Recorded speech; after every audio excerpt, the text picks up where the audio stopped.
Noël touche au cœur même de nos émotions en faisant appel à tous nos sens. Nous aimons l'odeur des sapins fraîchement coupés et nous admirons les couronnes verdoyantes. Nos papilles gustatives attendent avec impatience boissons et plats festifs. Nous nous émerveillons à la vue des illuminations multicolores. Des ritournelles sont diffusées dans les grands magasins. Et qui ne rêve pas de recevoir une boîte joliment emballée avec une surprise à l'intérieur? Cependant, le problème posé par Noël ne se limite pas au fait de remettre le Christ au centre de Noël. Et tout chrétien devrait s'y arrêter et en prendre note. Aussi difficile que cela puisse être de l'accepter, et aussi difficile que cela soit de le croire, le problème posé par Noël réside dans sa contradiction avec le récit biblique. Cette fête occulte la véritable signification de la naissance de Jésus. Cela peut vous choquer, et dans l'émission du Monde de demain d'aujourd'hui, je vous exposerai des preuves indiscutables qui démontrent comment l'histoire de Noël, avec toutes ses coutumes et traditions, déforme les faits historiques. Nous vous offrirons également une brochure gratuite sur le sujet intitulé « Noël est-il chrétien ?» Voulez-vous, mes amis, connaître ce qui ne va pas avec Noël? Si oui, restez à l'écoute.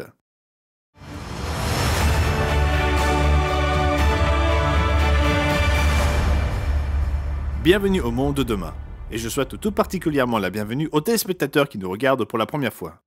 Dans l'émission d'aujourd'hui, je discuterai de 4 dilemmes sérieux liés à Noël. Des dilemmes dont tout chrétien sincère devrait se préoccuper. Quels sont donc les dilemmes que pose Noël? Dilemme numéro 1. La tradition de Noël n'est pas biblique. C'est vrai, l'histoire que vous entendez chaque année en décembre n'est pas la même que celle qui se trouve dans la Bible. Mais ne vous méprenez pas, Jésus est bien le Fils de Dieu, et sa naissance est effectivement relatée dans la Bible, mais pas comme pensent la plupart des gens. Par exemple, saviez-vous que les rois mages ne vinrent pas la nuit de la naissance de Jésus? Ils n'étaient plus dans une mangeoire quand ils se présentèrent, et ils n'apportèrent pas de cadeaux de naissance. En plus, contrairement au chant de Noël, la Bible ne nous dit nulle part qu'il y avait 3 rois. L'histoire des rois mages ne s'est pas passée comme on le raconte aujourd'hui. En tout cas, pas selon la Bible. C'est un mythe qui déforme et occulte la vérité des Écritures. Remarquez ce que la Bible dit réellement. La visite des mages eut lieu des semaines, voire des mois après la naissance de Jésus. Et lorsqu'ils lui rendirent visite, l'enfant n'était plus dans une crèche, mais dans une maison avec sa mère. Aucune mention de berger et de moutons, ni même de Joseph lors de la visite des mages. Mais ne nous avançons pas trop vite dans l'histoire. Lorsque les mages arrivèrent à Jérusalem, rapportant avoir vu une étoile inhabituelle dans le ciel, ils vinrent s'informer au sujet d'un enfant qui naquit pour devenir roi des Juifs. Cela ne manqua pas de créer une certaine agitation parmi les habitants de la contrée, y compris chez le roi Hérode. Matthieu 2, au versets 3 et 4. Le roi Hérode, ayant appris cela, fut troublé, et tout Jérusalem avec lui. Il assembla tous les principaux sacrificateurs et les scribes du peuple, et il s'informa auprès d'eux du lieu où le Christ devait naître. La réponse de ces chefs religieux fut celle que le Messie devait naître à Bethléem. Hérode envoya alors ses visiteurs d'Orient à Bethléem pour trouver l'enfant et lui faire un rapport sur l'endroit où il avait été trouvé afin de pouvoir l'adorer.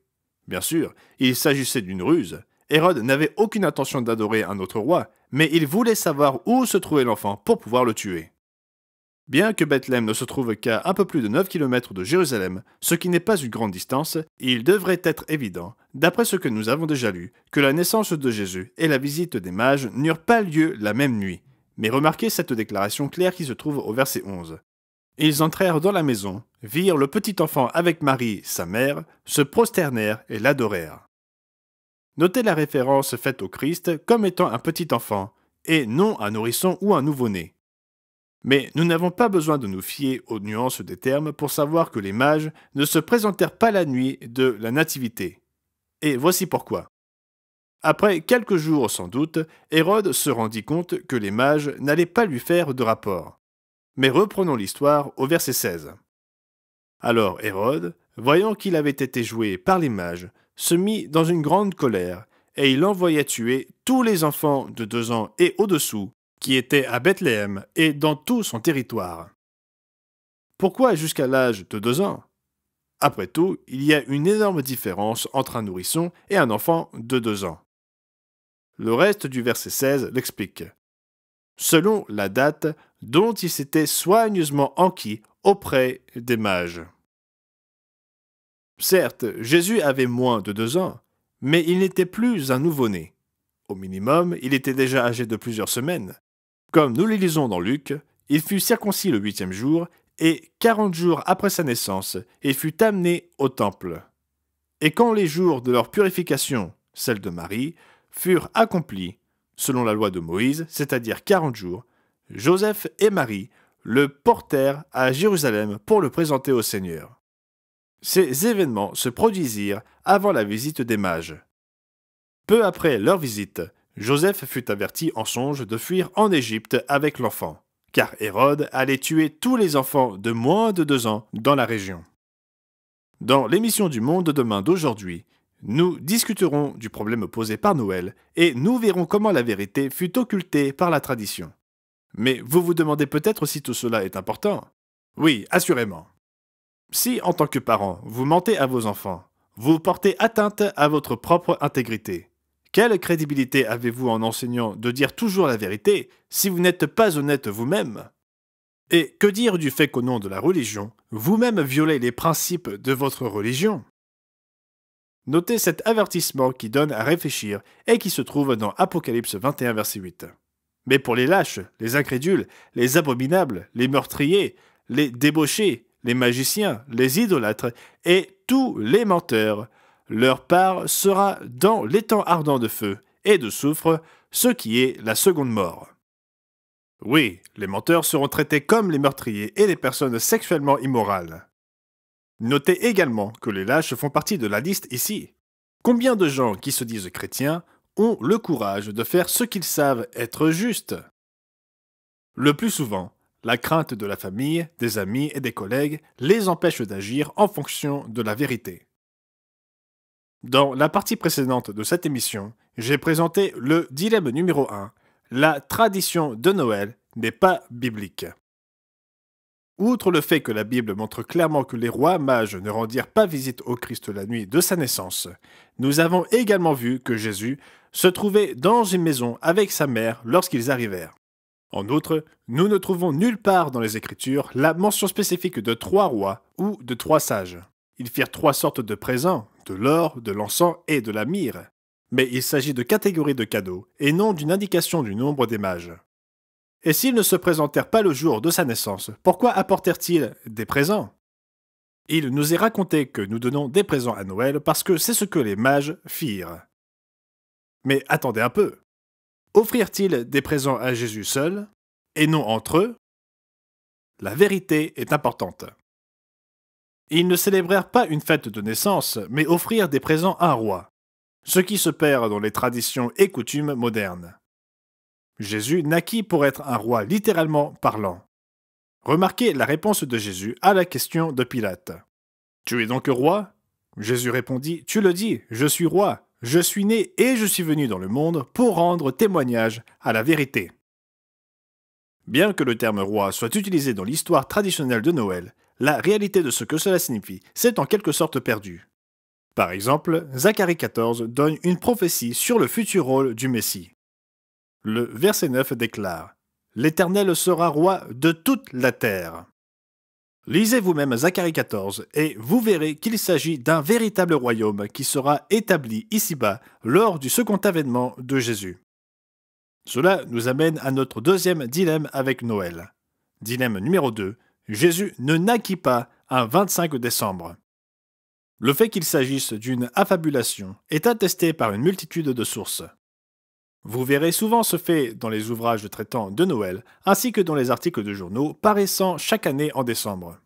Personne ne connaît avec certitude la date exacte de la naissance de Jésus, mais nous sommes certains d'une chose, cela n'eut pas lieu un 25 décembre.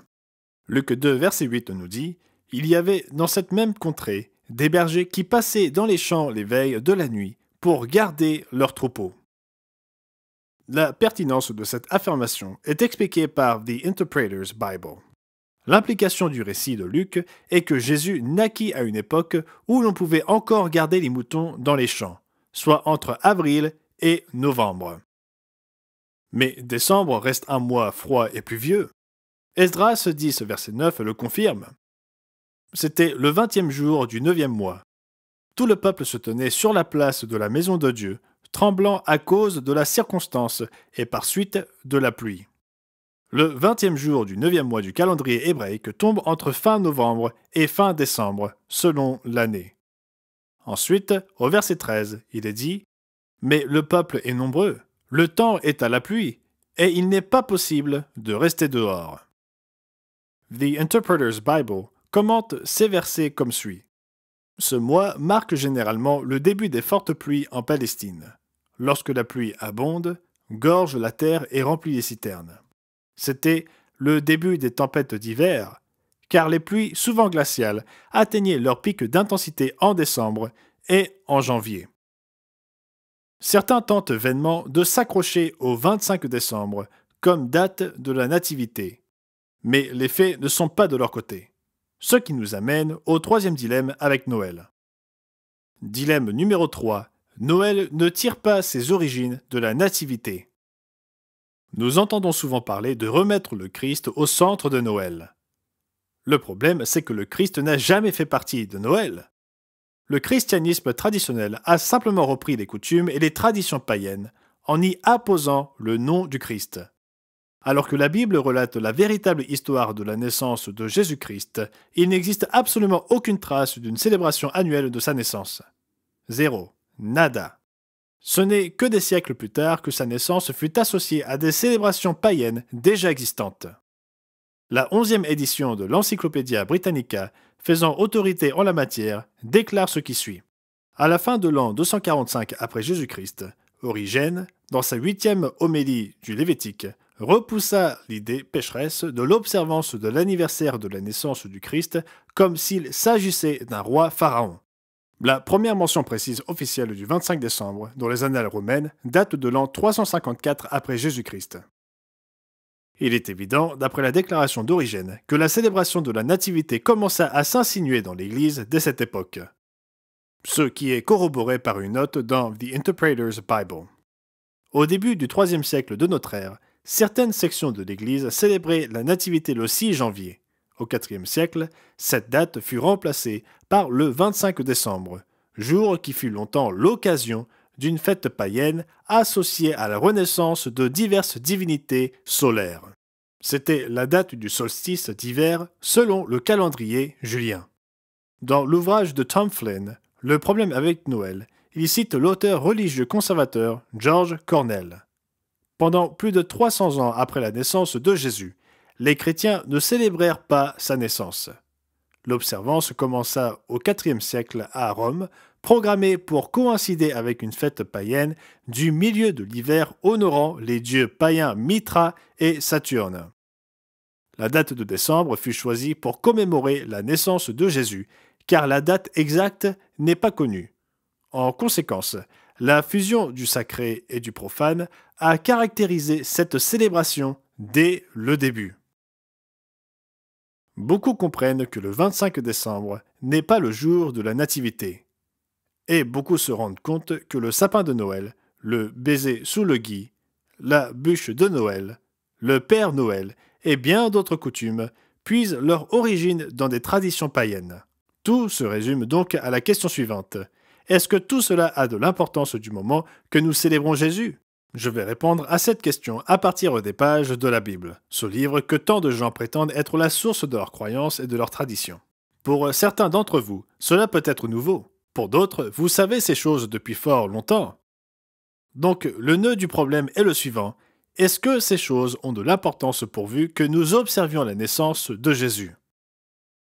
Il est maintenant temps de considérer le dilemme numéro 4. Dieu n'ordonne pas de célébrer la nativité. L'ouvrage de Tom Flynn, Le problème avec Noël, est certes écrit d'un point de vue athée, et nous ne sommes pas athées au monde de demain. Néanmoins, ce qu'il écrit dans le chapitre intitulé « Jeter le bébé avec l'eau du bain » est exact. Même les chrétiens dévots, tout comme le clergé chrétien libéral et dominant, doivent admettre que la plupart de ce que nous savons sur le récit de Noël est le résultat d'un processus d'agglomération littéraire. Ces éléments sont inspirés par ou empruntés à des légendes de personnages saints plus anciens. Et même si le christianisme est véritable, le récit de Noël n'en est pas digne. Allons directement à la Bible pour apprendre ce qu'elle nous dit. Après tout, n'est-ce pas la source qui compte véritablement? Dans Luc 6, verset 46, Jésus réprimanda ceux de son époque qui l'appelaient leur Seigneur, c'est-à-dire leur maître, mais qui n'obéissaient pas à ses enseignements. Pourquoi m'appelez-vous Seigneur, Seigneur, et ne faites-vous pas ce que je dis? En outre, il réprimanda les pharisiens pour avoir placé la tradition du lavement des mains au-dessus de la loi divine. La question était peut-être différente, mais le principe est le même. Faire passer la tradition avant les commandements de Dieu. Marc 7, verset 9. Vous rejetez fort bien le commandement de Dieu pour garder votre tradition. Dieu est-il donc favorable aux traditions de Noël? Est-il satisfait et bien disposé envers ceux qui célèbrent la nativité, à condition qu'ils le fassent pour lui? N'est-il pas temps de mettre le raisonnement humain de côté et de laisser la Bible répondre à ces questions? Que pense Dieu du mélange de ces pratiques païennes avec le culte de Jésus? Deutéronome 12, versets 29 à 32 déclare: « Lorsque l'Éternel ton Dieu aura exterminé les nations que tu vas chasser devant toi, garde-toi de te laisser prendre au piège en les imitant. Garde-toi de t'informer de leur Dieu et de dire: comment ces nations servaient-elles leur Dieu? Moi aussi, je veux faire de même. Tu n'agiras pas ainsi à l'égard de l'Éternel ton Dieu, car elles servaient leur Dieu en faisant toutes les abominations qui sont odieuses à l'Éternel, et même elles brûlaient au feu leurs fils et leurs filles en l'honneur de leur Dieu. Vous observerez et vous mettrez en pratique toutes les choses que je vous ordonne. Vous n'y ajouterez rien, et vous n'en retrancherez rien. » À l'époque de l'antique Israël, les gens mélangeaient l'adoration du vrai Dieu avec celle du faux dieu païen Baal. Le prophète Élie les mit au défi dans 1 Roi 18, verset 21, en leur posant cette simple question. Alors Élie s'approcha de tout le peuple et dit: « Jusqu'à quand boiterez-vous des deux côtés? Si l'Éternel est Dieu, allez après lui. Si c'est Baal, allez après lui. » Remarquez leur réaction à sa question. Le peuple ne lui répondit rien. Comme beaucoup de gens aujourd'hui, ils voulaient gagner sur les deux tableaux. Ils voulaient adorer Dieu et une divinité païenne en même temps. Le New Bible Commentary Revised fait cette observation opportune concernant ce verset. Le péché du peuple n'était pas d'avoir rejeté l'adoration de Yahvé, mais d'avoir essayé d'y combiner celle de Baal. Un tel syncrétisme, combinaison d'idées religieuses, est toujours apparenté à une largesse d'esprit, tandis que l'opposé s'apparente à une étroitesse d'esprit. Mais le Yahvé d'Israël ne laissait pas de place pour d'autres dieux. Cela fut le défi à travers l'histoire, et notre époque n'est pas différente. Les gens veulent adorer Dieu à leur manière. Lorsque Étienne, le diacre nouvellement ordonné, confronta les Juifs au 1er siècle, il leur fit remarquer qu'ils se tournaient sans cesse vers ce qui était païen. Puis il s'écria: « Hommes au cou raide, incirconcis de cœur et d'oreille, vous vous opposez toujours au Saint-Esprit. Ce que vos pères ont été, vous l'êtes aussi. » Oui, mes amis, il y a un problème avec Noël. Et Dieu rejette le fait de mélanger des pratiques païennes avec l'adoration de son Fils. Comme il le dit par l'intermédiaire du prophète Ésaïe, tout cela se complaise dans leur voie, et leur âme trouve du plaisir dans leur abomination. Moi aussi, je me complairai dans leur infortune, et je ferai venir sur eux ceux qui causent leur effroi, parce que j'ai appelé, et qu'ils n'ont point répondu, parce que j'ai parlé, et qu'ils n'ont point écouté. Mais ils ont fait ce qui est mal à mes yeux, et ils ont choisi ce qui me déplaît. Dans l'émission du Monde de demain d'aujourd'hui, nous avons brièvement exploré le problème posé par Noël. C'est bien plus qu'un exercice académique, il touche au cœur même de notre relation avec notre Créateur. Mais face aux faits, peu ont le courage de changer.